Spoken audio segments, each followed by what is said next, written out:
Mayors across America, especially in mid-sized cities, are more afraid than ever before about terror hits. With attacks in San Bernardino and Chattanooga fresh in their minds, they're afraid they don't have enough security to prevent something similar from happening in their cities. Politico.com surveyed 73 mayors nationwide and found more than one-third of them say a terror attack is more likely to happen now than it was 6 months ago. This as the Obama administration is asking local law enforcement agencies nationwide to return federal military equipment by April 1st after concerns it was being misused. All right. There's another city we don't talk about in all of this, and that is Garland, Texas. They took those people out. So, some of these cities and towns are really prepared. What do you think the difference is? Well, the difference is you don't have the same level of local resources. You don't have the same amount of federal attention necessary or resources on these mid-sized towns. Yet you have a growing enemy that has a desire to conduct spectacular attacks. So if you can't do it in New York City, where the NYPD is locked down and the FBI is tracking it, well, they used to be, at least, then you go to a Syracuse or to a Newark or to a Minneapolis, Minnesota, with a Muslim community that's been supportive of a few folks in ISIS. So this is a real, and these mayors would be read in at some level on the intelligence. So or Milwaukee, where they just had, they just foiled an attack in Milwaukee. And I think if you want to strike fear in the hearts of Americans, then go to the heartland, because that's where we used to think we were all safe. All these crazy things happened on the West and East Coast.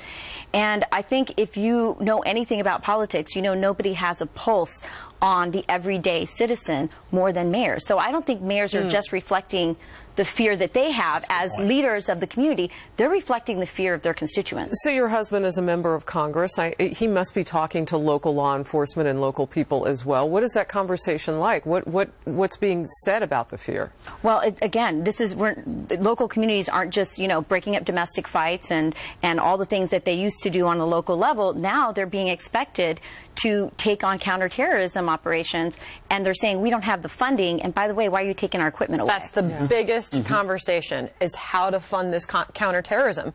Police are the single biggest expense for U.S. cities. That's right. To pay your police, it's the most expensive thing. So they're taking away equipment. They're not finding the funding or the money that they need to fight terrorism. It's a scary situation when you're the mayor of these mid-sized cities in America right now. Can we talk about the way the wording was, though? What do they mean by misuse the equipment?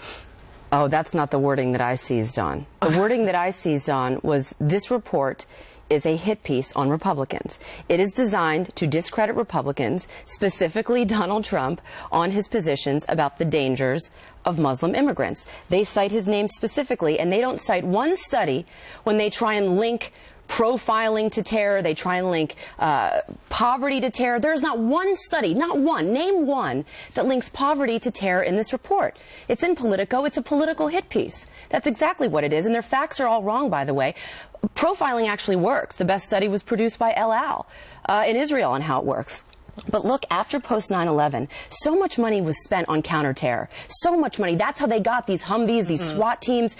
But Harris, a lot of these mayors, number one, can't even justify counterterror, what it means or how to fight it. They don't need it. They can't maintain these SWAT teams, these Humvees in cities like Memphis. So they're getting all these dollars and they're trying to figure out a way to justify spending it. But they can't. Then you have the Obama administration asking for the equipment back. They're doing these buybacks.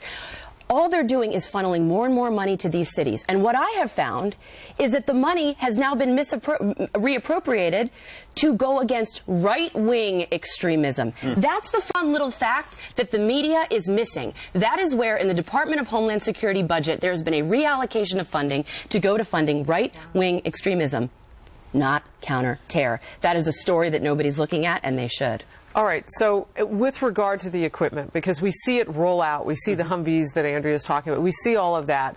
What would be the misuse of that equipment? Why would you take it back? Well, there's this argument of the over-militarization of the police, that there's a tendency to over-escalate because you have that type of equipment. Small incidents become bigger because of it. But there's also the counter-argument that, hey, if you're fighting ultimately terrorists who could bring big guns and big bombs, you need the ability to counter it. Yeah. It's always going to be a balance. Here's what went through my head, and you guys can tell me if I'm outnumbered on this, but as I was reading this, I thought of the visual of Ferguson and some of the other areas that we saw over this past summer, and people pushing back on the equipment that they maybe had seen in the middle of the screen and the TV in the living room for the first time, not thinking about the necessity for it in some of these other cases.